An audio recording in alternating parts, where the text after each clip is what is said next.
Se olikaan jotakin 80-luvun puoliväliä. Mä olin silloin vielä varhaisessa murrosiässä ja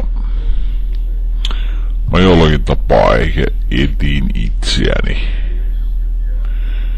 Ja sit mä kelasin aika montaa erilaista harrastusta, mitä mä voisin tehdä.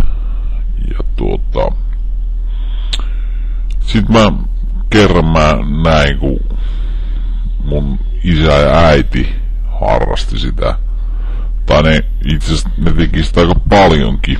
Ja se vaikutti suurelta osin meidän perhe-elämään, että isi ja äiti oli yhdessä jossakin.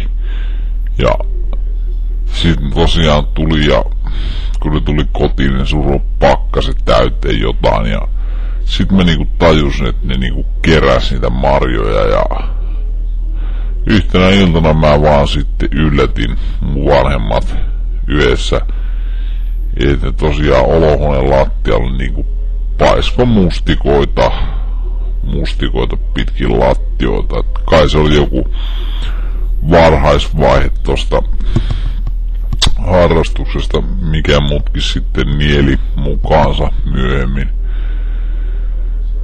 Että se oli sitten jotain 80-luvun loppua, kun mä yritin sitten itekin, tai yritin tein ensimmäisiä kokeiluja ton homman suhteen, että mä leikkasin ensimmäisestä poimurista pohjan pois ja menin mettään raapii puolukoita, ja se on tosta kokeilusta meni niinku muutama vuosi. Et se alkoi olla 90-luvun taite käsillä ennen kuin mä sit tajusin koko homman jujun, että sen jälkeen mä leikoin jopa ämpäreistä pohjia pois, että mä rupesin kehittämään tämmöstä niinku vapaa virtaavaa astiaa.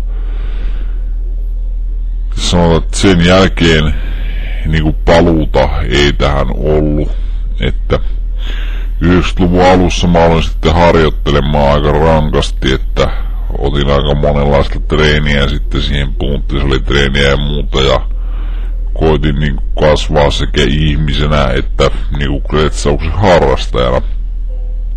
Ja kyllä se loppujen lopuksi vaan niinku laji nieli mut mukana, että mä olin sitten juniorikisoissa SM-tasolla aika paljon mukana, että totta kai se oli semmoista opettelua, että kaikki merkitykset sun muut tehtiin paikan päällä ihan ite, ettei ollut mitään semmoista valmista paikkaa mihin mennä.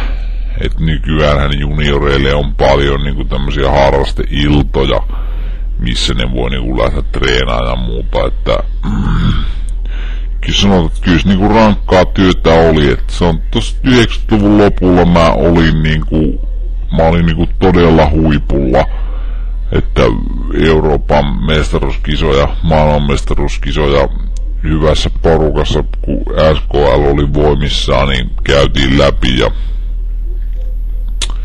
kyllä se niinku tää on ollut mulle loppujen lopuksi jälkeenpäin ajatellen helvetin antoisaa, että tästähän sitten pikkuhiljaa harrastuksesta kasvoi mulle ammatti, että nykyään mä teen kaikenlaisia kretsaukselle työvälineitä, ja mä oon edelleen aika kuin himokretsaaja, että kyllä mä niinku, vaikka mä oon niinku loukkaantumisia ja kaikkia kokenut tässä matkan varrella, niin kyllä se niinku kaikki on ollut sen arvosta, mitä tähän lajiin on joutunut panostaan. Että kyllä tommosessa niinku, totta kai jokainen, joka uraa elämänsä jollekin harrastukselle, niin menettää myös ehkä jotain siinä samassa, mutta että kyllä mä oon tältä lajilta saanut, että ei oikeastaan enää ole hirveän paljon semmoista juttua, mitä mä en oo kokeillut kretsauksessa, että mä oon ihan tommoista naturalikretsausta eli luomukretsausta ja sit kilpakretsausta. Totta kai se harrastajataso on tullut siinä sivussa, että nykyään sitten mä oon keskittynyt enemmän tuohon niinku haulikko-kretsauksen sieniin, että se on niinku mun spesialiteetti. Se on kuitenkin aika uusi laji, että siinä tämmöisellä vanhalla mielelläkin on vielä mahdollisuus. Mutta että täytyy sanoa, että tää laji on niinku loistava. Tää on vaan yksinkertaisesti vienyt mun sielun. Että ton perustamani yrityksen